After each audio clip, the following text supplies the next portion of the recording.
the negative concept of freedom, freedom from. It needs to be balanced with a positive vision for freedom. The question is, what are we created for? What is the purpose of our human existence? And what end goal, what vision of life are we meant to ultimately be chasing?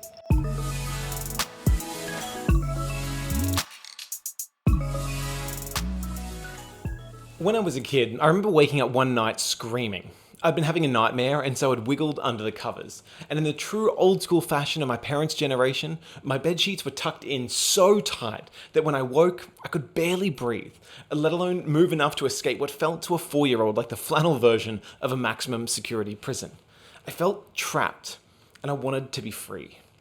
Now, as much as that may sound like a silly or innocuous story, this pursuit of freedom in our cultural moment, it drives so much of what we think makes for a meaningful life. We're told that if social mores or historic institutions feel morally restrictive, then we should cast them off or tear them down. We're told that if a person challenges anything you believe, then you should cut that person loose. Nothing and no one should hold us back from expressing who we truly are inside. But what if the problem isn't just with what's out there? Because what I want to suggest is that far from being some cosmic killjoy or moral straitjacket, that God and the Christian story have something unique, something powerful to contribute to a meaningful life, especially when it comes for the search for true freedom. For starters, the Christian story spells out a rich definition of liberty, saying that true freedom is so much more than simply the absence of any constraints.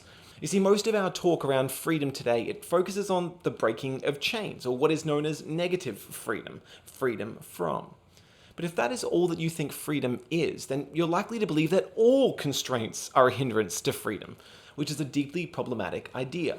Consider a football match. Imagine walking out onto a field wearing a jersey, but unknowingly hearing a siren sound and the game begin. And so you turn to someone else on the field and ask, man, how do we play this game?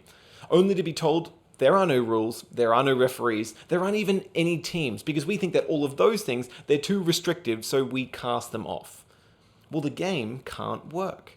Because to play football well, to have fun, even to master it, the game has to be governed by certain parameters, certain constraints. Likewise, a fish is less free to flourish when it casts off the confines of the water to flop around on dry land. And a train is hardly better off when at high speed it breaks free of the tracks that constrain its movement to hurtle off into the forest. You see, the absence of all constraints is anarchy, not liberty. And so, the famed Oxford philosopher Isaiah Berlin argued that the negative concept of freedom, freedom from, it needs to be balanced with a positive vision for freedom. The question is, what are we created for? What is the purpose of our human existence? And what end goal, what vision of life are we meant to ultimately be chasing? Because without that end game in mind, something that the Christian story gives to us, it is almost impossible to figure out whether a certain constraint is something that is helpful or is harmful, and so should be cast off. In other words, true freedom isn't just about pursuing the freedom from oppression, but ultimately about discovering what you should use your freedoms for and embracing the right constraints that lead to a meaningful life. True freedom has a form. Second, the Christian story reveals our need to be set free from what lies within, not simply from forces beyond us. Now, there is no doubt that our world is riddled with injustice. It's tempting, then, to think that the freedom equation is all about pushing back against evil people and structures out there to let what is in here out. But the diagnosis of the Christian story, though, is that we actually find the problem when we look inside ourselves, not the solution. It says what the reason why there is injustice in the world is because there is evil within all of us. That the heart of the human problem is in fact a problem with the human heart. You see, Christianity pays you and I this great critique and compliment. You see, the compliment, it says, is that each of us is created for good by God, that we bear his image, that we're made to be like him. But it also says that each of us has become damaged by evil, such that human beings have a shadow side, that we all know, that we are a mix of divine and diabolical as two sides of the human coin. This is precisely what Alexander Solzhenitsyn discovered in a Soviet prison. Having been imprisoned as an activist for politically denouncing the Soviet Empire and their injustices, he was left alone to dredge up in his cell all that was in his heart and his mind.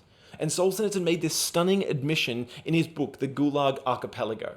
He said, if only there were evil people somewhere insidiously committing evil deeds, and it were necessary only to separate them off from the rest of us and destroy them.